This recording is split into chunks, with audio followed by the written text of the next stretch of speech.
Hello everyone, I am Ankita Jain. First of all, apologies for the delay in this particular session. I was engaged in the festivities and then later on, I was not keeping well. This is the last session of our strategy series. In this session, I will be discussing about philosophy and ethics. I'll be sharing its sources, notes making, answer writing with examples, and I wish it helps you. So let's get started. In this lecture, I'll be discussing about philosophy and ethics. Before I discuss about it, I'll like to share about our journey. In this strategy series, we have made 4 sessions. This is our 5th session.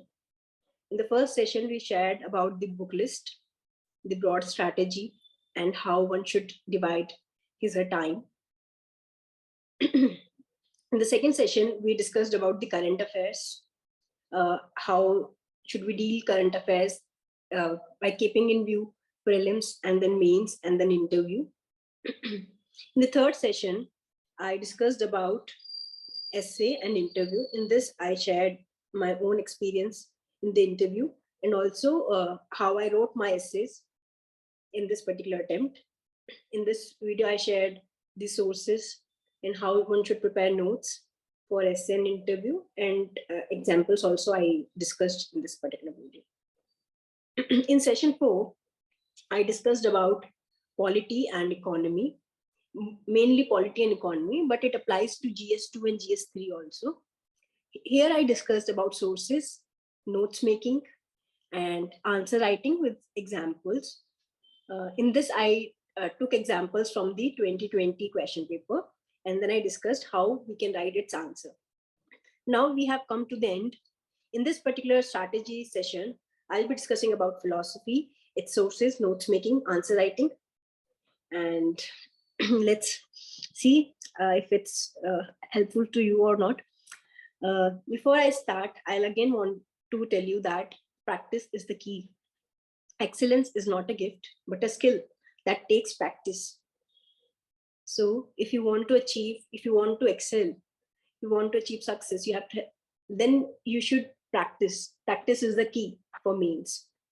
You must have played this game of stones. I used to call it pictogram. So in this also, in the very first instance, it is very difficult to arrange the pittus.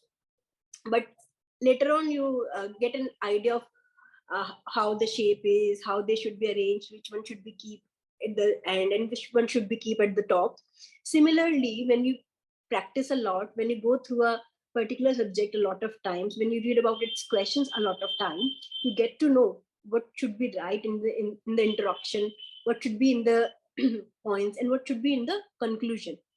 So it is basically the practice which will help you going forward. Today's agenda.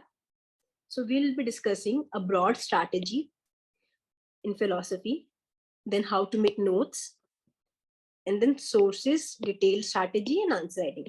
Actually, for this video has already been uploaded. It's there. It's a bit old video. It was recorded in after my attempt of CSC 2018. So it was recorded in 2019. But the strategy is same. And I don't think I could ever be more comprehensive than I have explained the things in this particular video. I have explained every possible thing in the video. I have taken examples from the UPSC question papers. And in this particular video, I have shared the sources which I referred, how much should be taken from which source, how should we read it, which topics should be taken from which particular book. All these things have already been discussed in this particular video.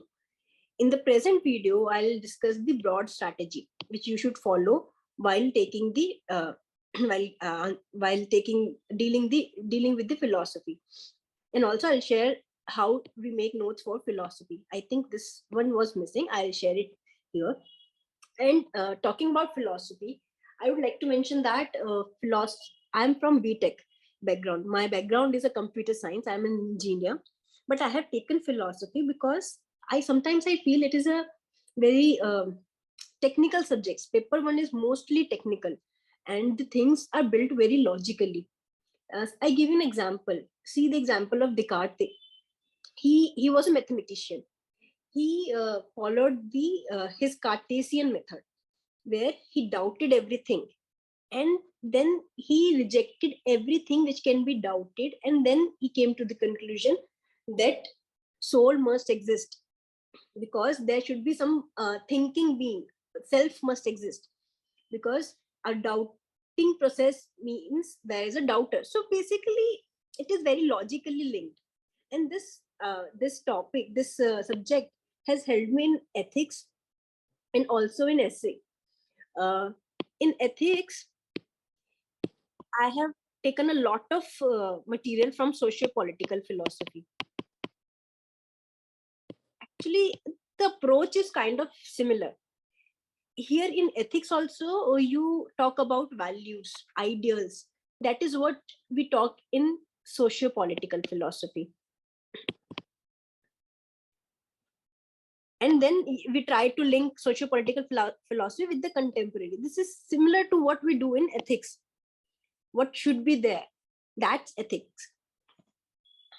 And philosophy has helped me in building that particular understanding related to ethics. And similarly, in essay, when I wrote my essay, it was one second essay was related to it was related to women and gender.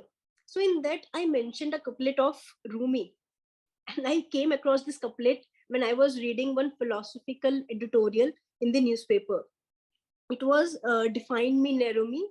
The couplet was the define me and narrow me, you deprive yourself of yourself. If you try to see, it has a lot of meaning. If you try to define a person, narrow that person down in particular definition, you are actually depriving. You are not able to understand that person. You are depriving yourself of yourself. So basically, this particular understanding of couplets and the actually getting the essence of the topic, I was able to do it because philosophy opened up my mind. And I would recommend philosophy to people who are actually interested in the subject, and who can, you have to love philosophy to understand it. It has a lot of depth, and if you can think about things, if you can relate things, then you can take philosophy. And if you are able to enjoy philosophy, then you will be able to write good answers. Philosophy is mostly based on understanding. So if you want to take philosophy, you have to love the subject, and you have to achieve a greater understanding of the subject. You cannot just do the rote learning in philosophy. You have to understand. Its syllabus is concise, it has a lot of depth, and that is based on your understanding. But after understanding it, I was able to understand ethics as well as essay. And some questions were asked related to philosophy in my interview also, and these were my opening questions also. I think they went really good, and that created a good impression. But I mean, the questions could be different in your case, but yes, philosophy is a good subject in that way. Coming to ethics, in ethics, I'll be sharing sources, notes making, approach, how actually you should approach ethics, and answer writing with examples. Going forward, in philosophy, in 20, I have written mains twice, okay? In my first mains with philosophy, I got 311 marks. In paper 1, my score was 153, and paper 2, 158. And this time, I have got 277 marks, with 136 in paper 1 and 141 in paper 2. It's not that my marks have decreased, or I have not written good answers this time. Actually, this time the marking scheme was different. It was a bit strict with the optional. In all other optionals also, if you see, people have rarely got more than 300 marks. I'm not saying that people have not got 300 plus marks, but otherwise, in general, on an average, most of the people have scored in 20 to 50s to 60s in their optionals. So that's, in that sense, I have got good marks in philosophy. And with philosophy and with these marks, I have secured rank 3. And I think this paper 2 marks were really good for me. In 158 was a very good score in 2018 for paper 2, and in 2020 also 141 is a very good score. In paper 1 and paper 1 score is also good, but my paper 2 score is better than my paper 1 score. Now coming to broad strategy. Philosophy requires conceptual clarity. Whatever a philosopher is saying, you should be able to understand from where that particular thing is coming. So you should build a clarity in a way that if I tell you that this particular line was said, so you should be able to tell what kind of philosopher will say such things, such particular such statements. Okay, suppose if a person is saying there is no God, I do not believe in God, I cannot touch it, I cannot feel it, my experience, as per my experience, there is no God because I was not able to, my senses were not able to register it. So who will say such things? Basically, the one who is an empiricist, staunch empiricist, and that could be Charvak from Indian philosophy, and the second person would be Hume. Okay, so this should be the level of your conceptual clarity. And then you should have one repository of notes. You can refer many sources, but you should make only one repository of notes. Make notes from other sources and keep it at one place. Suppose you're building notes for one topic. Suppose I'm building notes for, say, Advaitvad. Okay. So Advaitvad, I studied in classes. This was one source. Then in Advaitvad, I studied C.D. Sharma for few topics. I was not getting, I was not very sure about my understanding, and I studied Datta Chatterjee. But if you see my notes are there in the public domain. You can search my notes. It's available on the Mitra's website, and they are freely available, so you can check them out. So I studied these sources, but I made only one notes for them. There was only one place where all these things were kept. I took essence, I took the understanding from these sources, and I poured it in at one place. That you should do with your notes. There should not be multiple, there should not be multiple notes for one topic. Then powerful introduction. Your introduction should tell the examiner that you know answer. Your answer will get reflected in your introduction itself. Okay. For example, if question is describe Kshanikvad. So in the introduction itself, you will mention about Kshanikvad. What exactly is the theory? And then in the body, you will describe how it is linked with other like Anatavad, how it is linked with Pratitya Samutpad. And all these terms should come in your answer of Kshanikvad. So question was related to Kshanikvad, but all your terms related to Buddhist philosophy should come in your answer. But your introduction should start from Kshanikvad. Then logical development of answer. Now these terms, Anatavad, Pratitya, Samutpad, should be organically, linked in your answer. They should not come randomly. So when you start Kshanikvad, you'll start like everything is momentary and everything like that. So you'll reach Anityavad. And when you apply Kshanikvad to the momentary, the material world, you will lead to Niratmyavad, Anatvad. And Pratitya Samutpad also says the dependent origination. So like this, you can relate it to the Kshanikvad, or you can derive Kshanikvad from Pratitya Samutpad to show that you are building your answers very logically. And then you will discuss about its criticism, because a topic is not complete if you have not given all the aspects related to it. Kshanikvad, how Buddhist explains is one thing, and how it is criticized is another thing, and both the things together complete its description. So you have to write criticism or other views also. So when you do this, it will make your answers comprehensive. And when you have given all the aspects of this particular topic, you will end with it with a conclusion relating back to question. So it was like describe Kshanikvad. So you have described your Kshanikvad. So you can write it's it's usage in contemporary world, or you can mention that Kshanikvad is true in what sense, or you can mention its significance in the conclusion. Okay. Excuse me. Now coming to notes making.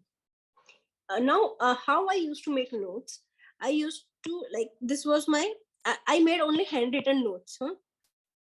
Later on in 2020, when I had very less time, then I just highlighted in the end, when hardly 10 or 15 days were left, I was not able to make notes. Then I just highlighted in the updates which were given by Mitra sir.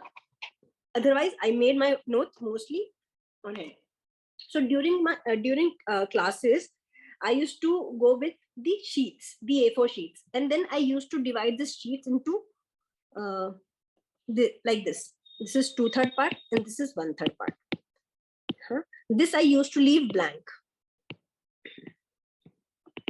and here I used to make my notes. So you will find my notes like this. And one more thing, in my notes, you will find one particular topic described twice or sometimes thrice. It's because my first notes of that particular topics are the things which I understood during the class discussion. Then comes the notes which sir has dictated. And sometimes if that third set of notes of same thing, then basically that's my answer writing practice, in which I had tried to link everything of the particular philosophy. So here this thing blank, and here will be my notes. So this was the pattern of my notes making.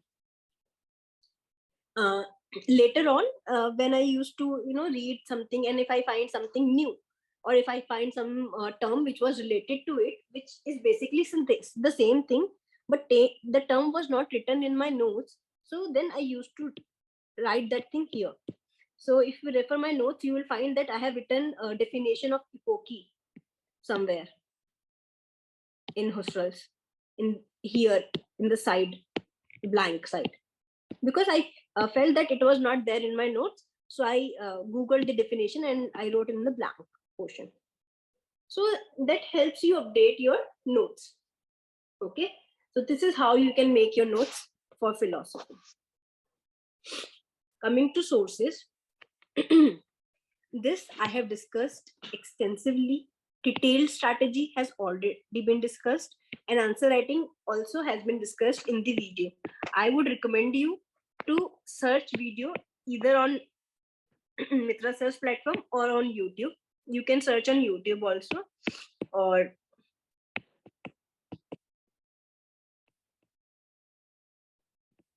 just search philosophy optional by Ankita Jain. So there you will find marks enhancing video.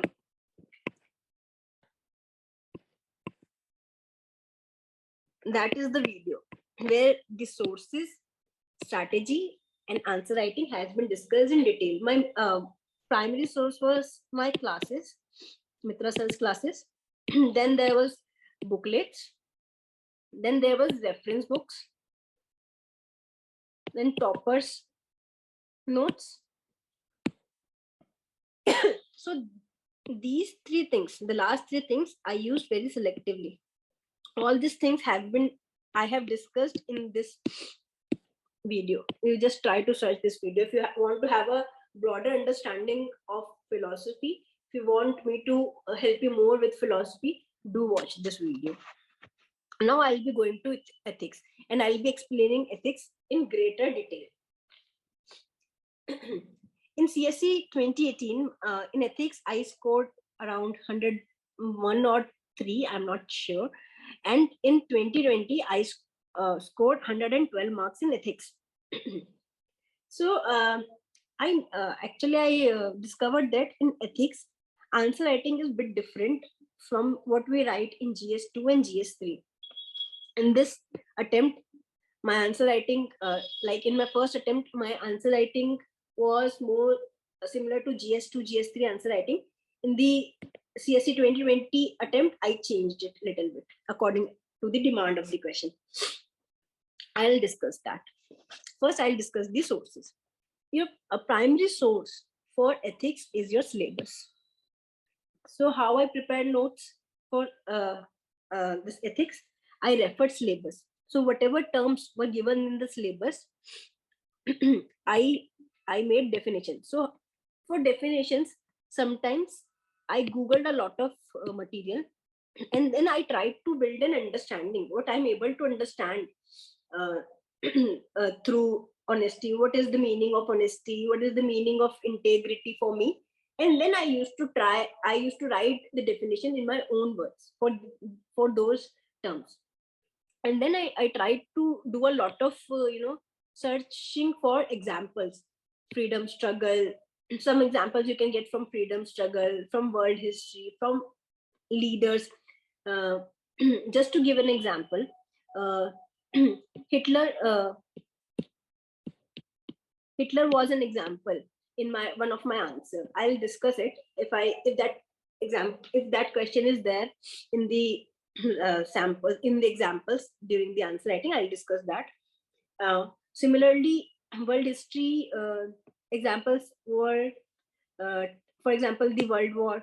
That will give you a lot of examples, and then basically you should try to find out the examples where some values or biases were reflected, and those examples will help you explain how what exactly you are trying to communicate. For example, from leaders, I had examples of Lala Rajpat Rai, and then Gandhi ji, and then leaders from other fields also, such as from bureaucracy, from sports. So basically, whatever good practices have been shown by anyone, any known personality, that can be taken, that can be written. From freedom struggle also you can mention how people came together, what exactly helped, right? And example from your own life. And from your own life, I do not want to say that you write uh, examples which just show that it is of not very great significance. From own life, I generally restricted to the professional life, because in the end we are going into a professional service. So something which we have done in our profession. Suppose you have worked very well in during your project, or suppose when you were working, when you were in job, you helped some colleague, so which shows some values. So you that could also be written in examples. Sometimes some but personal examples, but where I was interacting with the public, from people outside my own, like not just from my family, from some outside. Suppose you help someone during your travel in metro. I'm from Delhi, I have traveled in metro. So some examples could be taken from there. I remember I helped one person in the metro. So that was one example. I'm not saying that you would be able to write all the examples in the exam, but you should have a repository of examples related to each term, so that you don't have to brainstorm a lot during the exams, because you won't have time to brainstorm in the exam. In the exam, you just have to write whatever is coming in your mind. Then some examples you can take from toppers copies. Just go through these top copies. because then you will get an idea how they are approaching an answer, approaching a question, how they're building, a content over it, how they're logically developing their answer. So go through the copies, and you can get a fair idea of how to write conclusions. I would like to mention that I went through Vishakha Yadav's. She secured rank 6, and her score was really good in philosophy. So I went through her copies, and examples and conclusions were really good in her copies. Then go through previous year questions, because a lot of questions gets repeated in a different way in ethics. Sometimes they'll ask you difference between rules and regulations, and this is a very common question. They have been asking this through different way for years. And then take your mock test feedback. You don't have to take all the feedback seriously, but whatever is relevant, whatever is right, like sometimes they mention some examples also in the feedback. Take those examples, add it in your notes. So this is how you can do it. You can refer these things for your notes making. These are the sources for your notes making. Then how you make notes for ethics? My way of making notes was similar to how I make notes for philosophy. Basically, this thing: 2/3 and 1/3. If some example is there which is coming to my mind during notes making, I'll write here. Okay, but later on, as the things are developing, current affairs also give you some good examples. So those examples I used to write here. Suppose my definition of honesty is here, and then 1-2 examples are there. But later on, during some current affairs, I realized, while going through some newspaper, I realized that this particular example is also good for honesty, to define honesty. So I used to write that example here. So this is how you can update your notes, and without adding more sheets, or without getting really making notes altogether new. So this was the style for notes making. Topic, definition, examples, and also if there is some ethical dilemma related to it, or in previous year question you have seen some common questions, you can add it in your notes.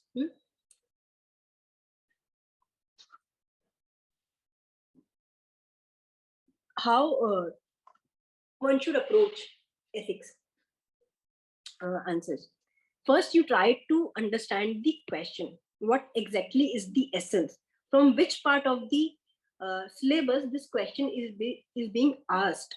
And if you are able to hit the nail, then you will get good marks. And tell that person in the introduction itself that you are able to identify what the person is asking. I mean, what the question is demanding. If you are able to tell that in the introduction itself, then it will fetch you marks. Then what helped me, basically philosophical background also helped me, because then understanding was easier, and it was coming naturally to me that what is being asked in the question. And sometimes I was able to relate it to the values which I had read in the social political philosophy also.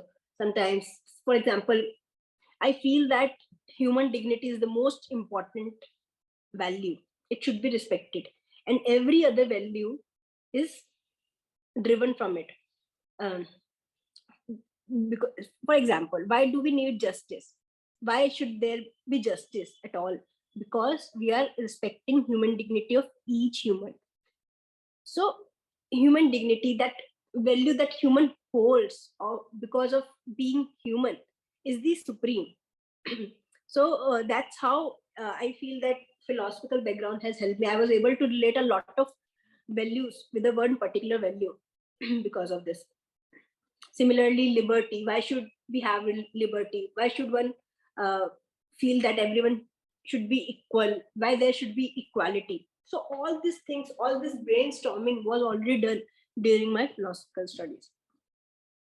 Then your answer should be positive. Don't be too negative, because see, there are problems, but what UPSC is looking for, they're looking for a someone who can solve those problems. So your answer should be positive. You should try to uh, give answers in your un, give solutions in your answers. Suppose they're asking about some ethical dilemma, you should explain that ethical dilemma, but also you should explain how to resolve that dilemma, why that dilemma is existing, and how it can be resolved, and try to make your answers value driven. So why this dilemma is there? Because of the contradiction between these two values. Which value you will choose, and why will you choose that value? Ethics is basically giving reasons. You should be able to justify what you are choosing. That's your ethics. And try to substantiate your reasoning. Try to substantiate your whatever you are trying to explain with the examples.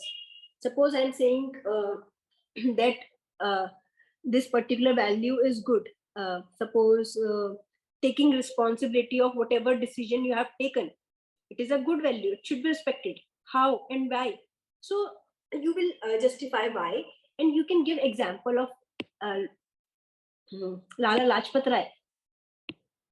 Uh, you, like you can give examples from your freedom struggle. You can take examples from your own Indian leaders and foreign leaders also, but try to give more examples from Indian leaders. So you try to give examples from your freedom struggle, from your leaders, and leaders in all the areas, in art, in culture, in sports, in science. Take examples from them.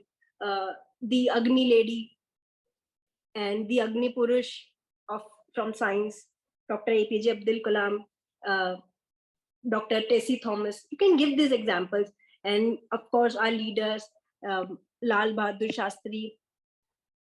He resigned from his post. He was railway minister when some accident happened, and he resigned. So you can give such examples. Then what helped me was Topper's copy. As I mentioned earlier, that I went through them. I tried to see how they're building it, how they're answering what is being asked, and then try to have clarity. You should not be in two minds what is being asked. Once you have decided what is being asked, you should just write it. Uh, and it is in fact more important during your case studies. Case studies, while writing case studies, try to answer step by step. Sometimes they'll ask that what will you do in this particular situation. So try to write in a very like in order. What first step will you take, then second step what will you take, then third step what will you take. So it should be a step by step procedure. You should give all step by step procedure in detail, especially in the case studies. Now the next question comes is, should we write our answers in points or in paragraphs? So I used to write my answers. This time I write mostly in paragraphs because it was easier to explain things in greater detail in paragraphs. And I used to write points in my case studies where a step-by-step procedure was required. Okay, so mostly points were used in my case studies, and paragraphs were mostly used in my answers. But there was no hard and fast rule. If I felt that this particular answer can be done in points and it is more beneficial to do it in points, I used to write it in points. For example, if they have asked you write down 5 problems, so of course I will write this 5 problems in points, no paragraphs over here. 1, 2, 3 problems and their resolutions. 1, 2, 3. That should be in points. Now coming to the answer writing practice. Now whatever I have said, I'll try to explain it through examples. So take this question. Discuss the role of ethics and a role of ethics and values in enhancing the following three major components of comprehensive national power: human capital, soft power, and social harmony. Okay, so how ethics and values are enhancing its role, you should discuss. Okay, so first I write down its introduction in this way. First I tried to see what comprehensive national power is according to me. So I wrote something, whatever was coming to my mind, and I think I mentioned here about one person. I'm not able to recall the name. I mentioned the leader's name also in the introduction, and after that, now they have given the bifurcation themselves. Okay, and in these areas you have to mention the role of ethics. So I mentioned one big heading, role of ethics. Now this heading, now there was one subheading, human capital. In this I mentioned role of ethics. Then I mentioned role of ethics in soft power, how ethics helps in soft power, and then social harmony. Now, so if there is any challenge related to these, I discussed that also, some challenges. And then I mentioned the resolution also, and the resolution will come through ethics. So this is how I answered this question. It made your answer comprehensive, and then in the conclusion you can mention that this comprehensive national park can be built through ethics and values, and you can mention the values in the conclusion. Okay.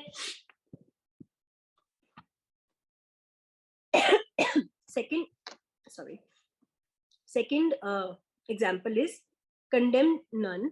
If you can stretch out a helping hand, do so. If not, fold your hands, bless your brothers, and let them go their own way. Who said this? Swami Vivekananda. Now you have to, you should try to find the essence of this particular.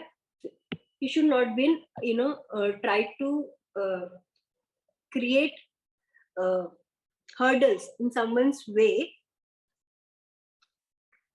if you cannot help that person. If someone, now I analyze it in two ways. Condemn none, should not be condemn anyone. First I wrote this answer fully in support of this. First in the introduction I mentioned what I understood from this statement, and then I tried to analyze it, whether what is being said is right. So you should, but what does it mean that you should not condemn? So then I mentioned that sometimes we are not able to help someone. Suppose we are in a very far off place and we are not able to help anyone. Suppose there are floods in Tamil Nadu and you are not able to help, then you should not, create hurdles in their way. And but if you are able to help, then it is good. This is how, this is a contemporary example, but I gave examples from that time. And then I tried to see whether you should condemn or not. I said that we should condemn things which are not right.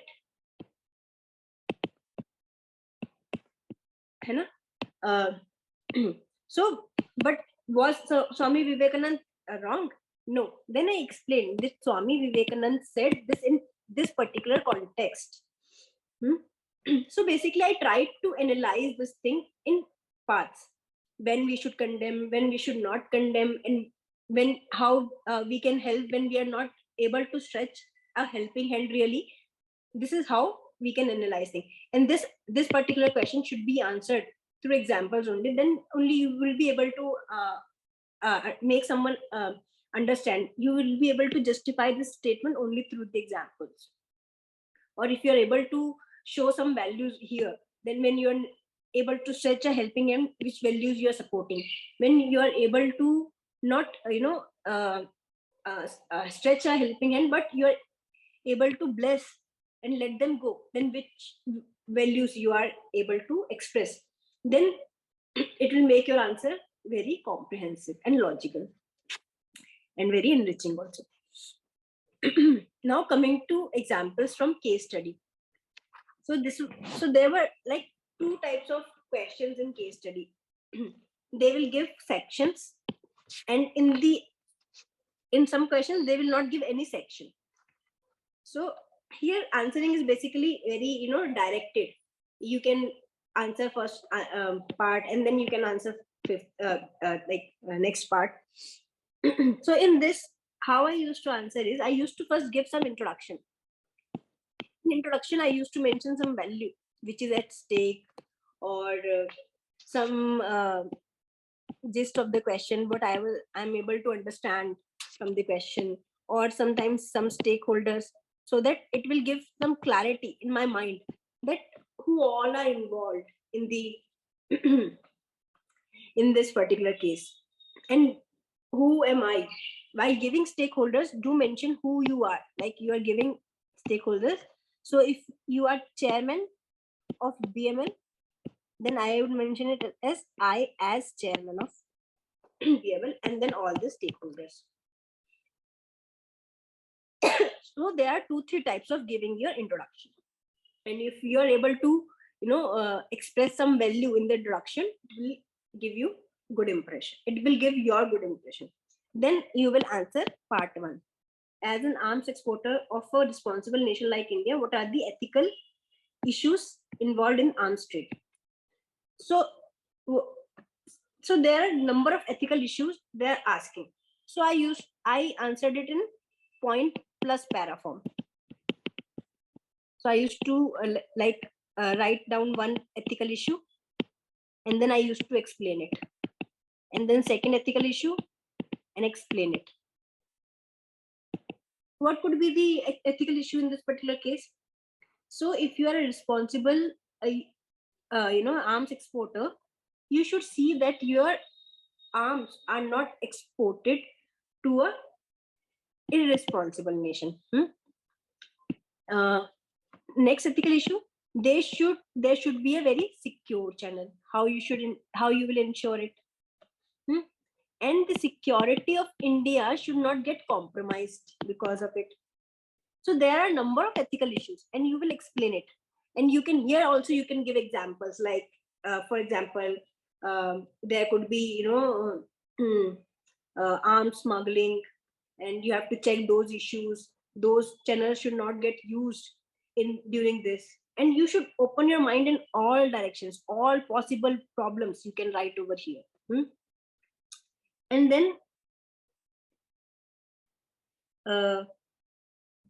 and suppose you have mentioned some issues now, it is good to write some resolution also. Then I would recommend giving some resolution.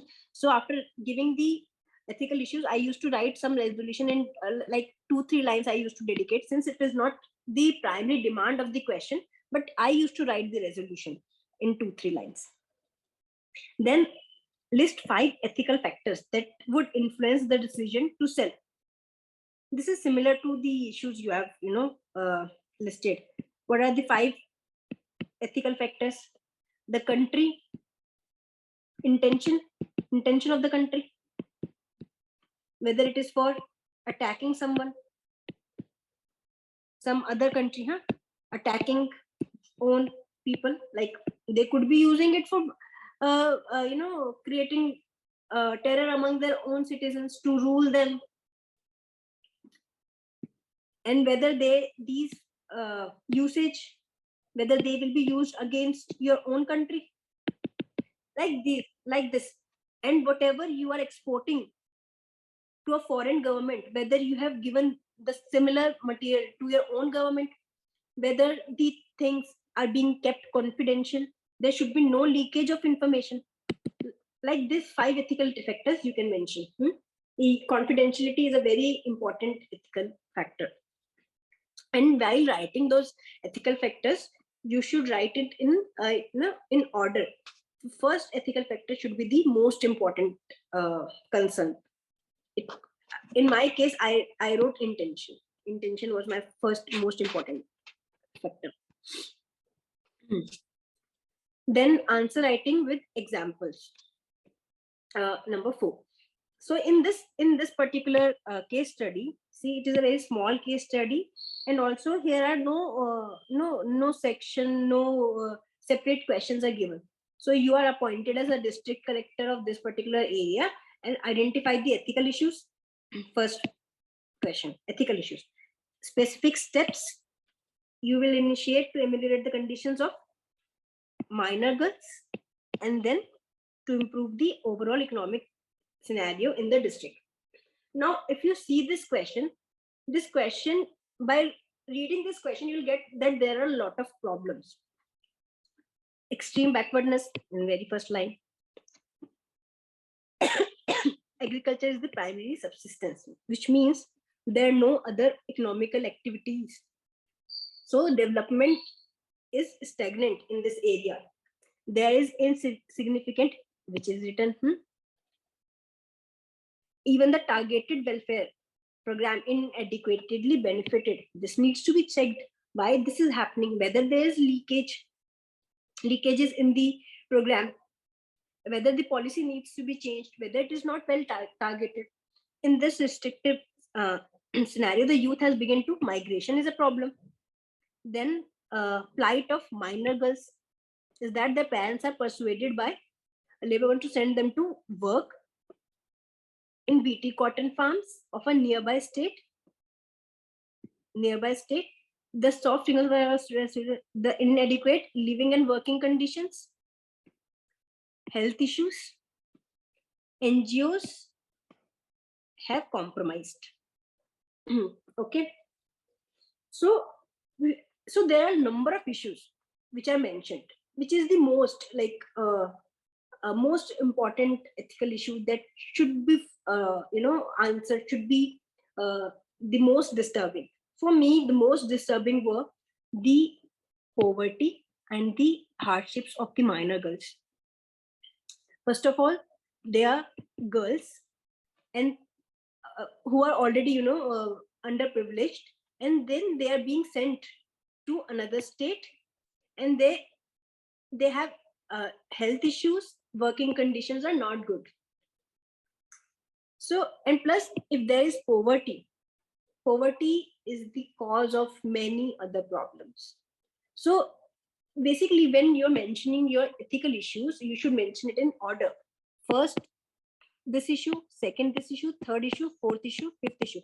And now the ethical issue, how it is an ethical issue? Because due to poverty, the parents themselves are sending their girls to another state. They have no avenues of employment. They're getting money, that's why they're sending. And then ethical issue, welfare programs are targeted, still they're not able to reap the required benefits. So we have to check whether there are leakages, whether policy needs to be changed, all these things. And then health and all our issues, and these NGOs are they appear to compromise. You have to check this fact, and this is true. This is a big ethical issue. Okay, like this you will mention, and when you are done with your ethical issues, you can mention your economic issues also, because a lot of issues are interrelated. There is no clear lines between ethical, political, and economic. A lot of issues are interrelated. Then which specific steps? So I divided this particular question in two parts. For minor girls, I'll take these steps, and then for overall economic situation, I'll take these steps. Okay. This is how I answered this question. And since they have already asked the problem and solution, no need to mention solution, then you can conclude. In your case study also, you can mention some conclusion. Like I mentioned, a lot of issues are interrelated. Ethical, economic issues are interrelated. Like that, you can write your conclusions. At times we see that economical, ethical issues are interrelated, and this is how. And do mention some fact, some good practice or something in your conclusion to make it effective. Similarly, you can write some introduction in this particular question. Like you can mention the understanding, the gist of the study, and or if it just is if you think that gist will consume a lot of your points, then basically mention the stakeholders. That will give a good introduction. Okay. So basically, we are done with the answer writing of ethics. I have shared with you how you can prepare your notes of ethics and from where you should prepare. Ethics is something which is very unique to you. Whatever is coming to your mind, you will able, if you are able to write it and write it perfectly, if you are able to write it properly, able to explain your views properly, then you will get benefited. And in ethics, you will not get time to actually think. So whatever is coming to your mind, you will have to write. So you will have to practice a lot, and you will have to make your own notes and try to analyze things in many ways, in very, from ethical point of view. Whatever, try to analyze your own actions from ethical point of view. Whatever you are doing is good, is right or not. Whatever you have done was right. What was your justifications of doing that? What things you considered while doing that? So if you're able to brainstorm in this way every day, like sometimes 5-10 minutes, spare some 5-10 minutes in introspection. So you will be able to, tackle your ethics well. Now, this was my last lecture in the strategy sessions. The gist of the strategy session is you have to make notes. Answer writing you should do. Take a lot of mock tests and do not repeat your mistakes. Mock tests are there for identifying your weakness. Work on them and make sure that you're not repeating the same thing, same mistakes in the exam. At least take care of the mistakes that you have done in the mock test, and you will be halfway. Practice a lot. As it says, entertainment. For UPSC, there is practice, and practice. Practice a lot and stay positive. And these are my, the last words for UPSC. If you are able to do all these things, you will be able to do it. Just stay positive, keep making notes, make your life easier for the coming days.